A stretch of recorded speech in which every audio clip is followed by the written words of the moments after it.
Dengan menyebut nama Allah yang Maha Pengasih lagi Maha Penyayang.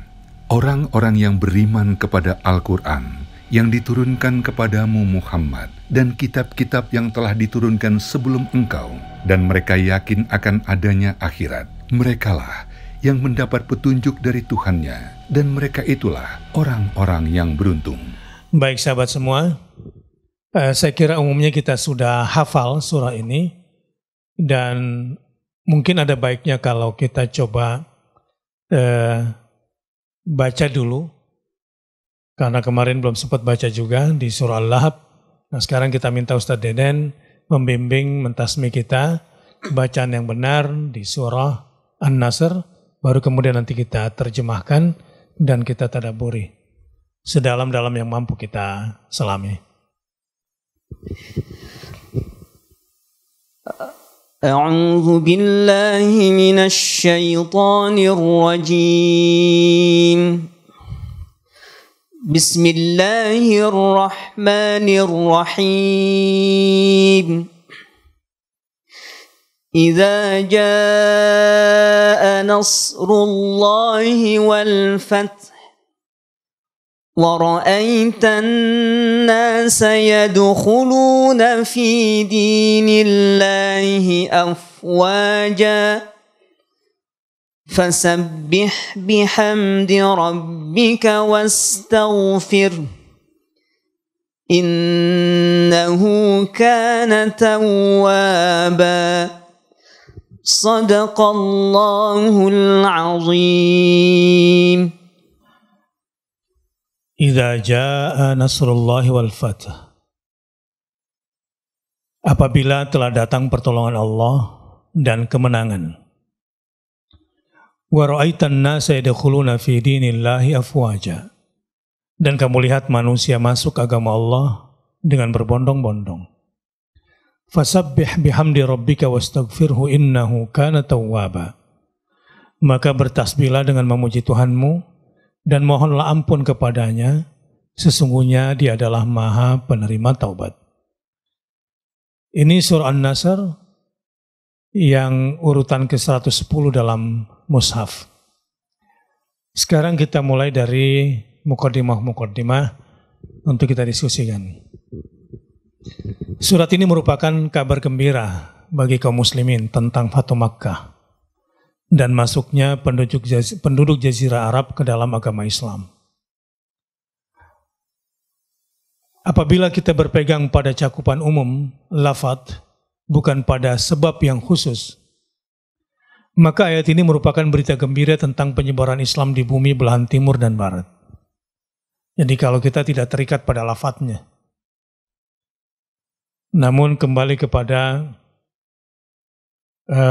maksud saya cakupan umum dari lafadz, kita tidak terikat pada sebab khusus dari turunnya ayat ini, maka ini sebetulnya bermakna luas sekali bahwa sebentar lagi Islam akan menyebar ke seluruh timur dan barat.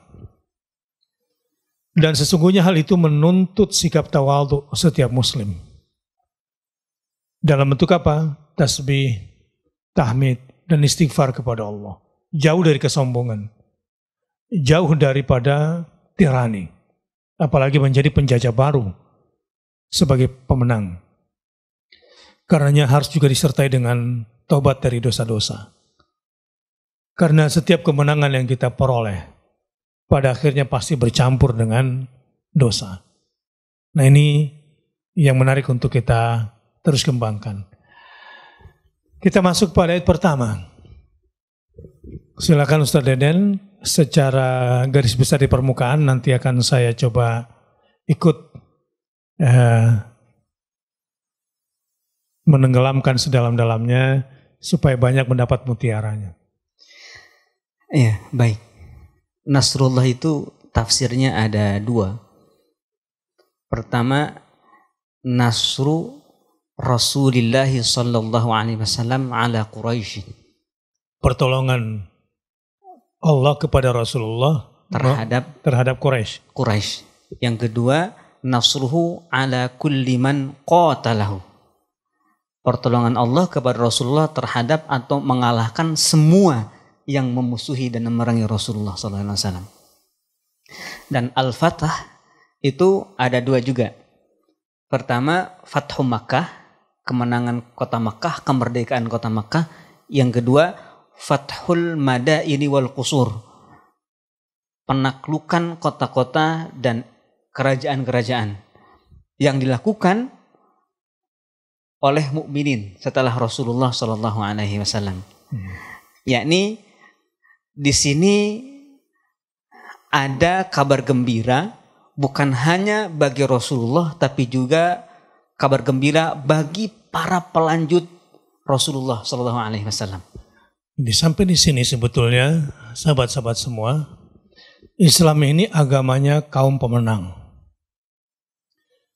Agama ini sebetulnya harus dianut oleh para the winners, orang-orang yang bermental menang. Kenapa? Karena kalau sikap orang bermental kalah, walaupun berkuasa, apalagi dalam keadaan tidak berkuasa, ya tetap aja pecundang. Karena bermental orang kalah. Bagaimana sifat orang kalah itu? Rendah diri, minder, perilakunya jauh dari menyenangkan, terutama dipandang oleh orang-orang yang berjiwa pemenang. Sebaliknya, jiwa para pemenang itu adalah orang-orang yang sangat visioner, yang tenang dalam sikapnya, dan selalu melangkah ke depan. Yang namanya jiwa pemenang itu tentu dibarengi juga dengan sifat kesantunan, kerendah hatian.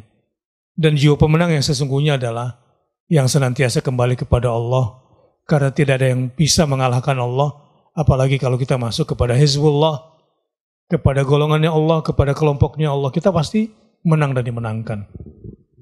Baik, ini tentang Nasrullah. Ya, di sini bisa dipetakan pertama kata iza. Iza itu dalam nahwu itu litahaqquqil wuqu', menunjukkan kepastian yang diinformasikan. Yani ketika Allah katakan iza, orang mukmin pasti yakin dan sudah tentram tenang karena pasti terjadinya dan datangnya pertolongan Allah itu. Dengan kata iza ini. Beda dengan in yang maknanya zon. Lau itu bahkan lau itu waham. Atau in itu ada zon, ada syak. Kalau lau itu waham. Waham itu tidak terjadi. Jadi ini terjemahin dulu, banyak yang roaming ini.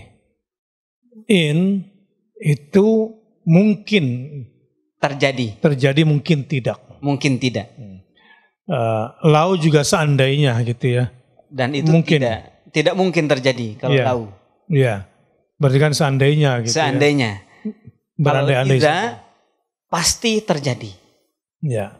Jadi ketika informasi didahului kata iza itu pasti terjadi. Misalkan iza waqa'atil waqi'ah. Pasti terjadi. Kiamat itu pasti terjadi. Nah sekarang iza ja'a nasrullahi wal fathu, pertolongan Allah dan kemenangan pasti datang. Kira-kira gitu. Makna dari iza ini. Jadi pertolongan Allah itu pasti datang.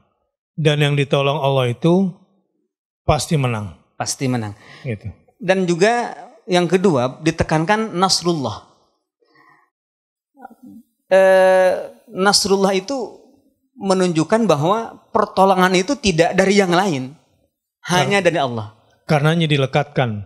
Karena dilekatkan Nasrullah itu disebutkan idhofat masdar ke fa'il. Siapa yang menolong itu Allah.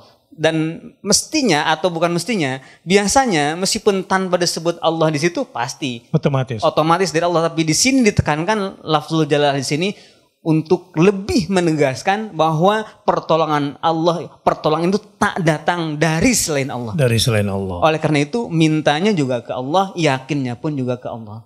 Nah, kalau sudah tahu menang itu adalah karena pertolongan Allah, maka yang harus kita lakukan adalah faktor-faktor yang mendatangkan pertolongan Allah itu sendiri. Betul. Ya. Iya. Jadi kita ini udah pasti menang kalau bersama Allah. Iya. Artinya kalau ditolong Allah. Nah pertanyaannya adalah Kalau ingin betul-betul menang yang sesungguhnya kamu nikmati, maka lakukan faktor-faktor yang mendatangkan pertolongan Allah. Ya. Kalau di ayat ini sendiri ketika ja'a izni maksudnya masa mendatang, apa sih amal-amal yang mendatangkan pertolongan Allah? Dua tadi itu di belakang, tasbih dan istighfar. Tasbih dan istighfar mendatangkan pertolongan Allah. Mendatangkan pertolongan Allah. Dimulainya dari situ. Jadi bukan dimulai dari ikhtiar dulu. Bukan dimulai dari latihan fisik. Bukan dimulai dari mengumpulkan senjata, mengumpulkan uang, ya. Bukan. Dan tasbih juga ada dua tafsirnya. Tasbih itu artinya sholat. Jadi ada wasta'inu bis sabri was shalah. Ya. Dan istighfar itu kalau tasbih itu artinya sholat. Yang kedua memang tasbih dengan makna kita mengatakan subhanallah. Atau ada riwayat dari Siti Aisyah mengatakan la ilaha illa anta subhanaka inni kuntu astagfiruka wa atubu ilaik. Oh, dari ini ya. Dari ini diambil. Jadi fasabbih subhanallah subhana rabbika subhanallah wa bihamdi astaghfirullah wa atubu ilaih. Iya. Gitu ya. Itu sebagai ucapan lafaz dari tasbih dan istighfar sekaligus. Dan istighfar juga maknanya ada dua juga di situ. Pertama, mudawamatu zikr. Menselalukan, mendawamkan, merutinkan zikir. Zikir itu apa? Zikir itu tak lain pertama Al-Quran lagi, baca Quran, memahami Quran, kemudian juga sholat termasuk zikir.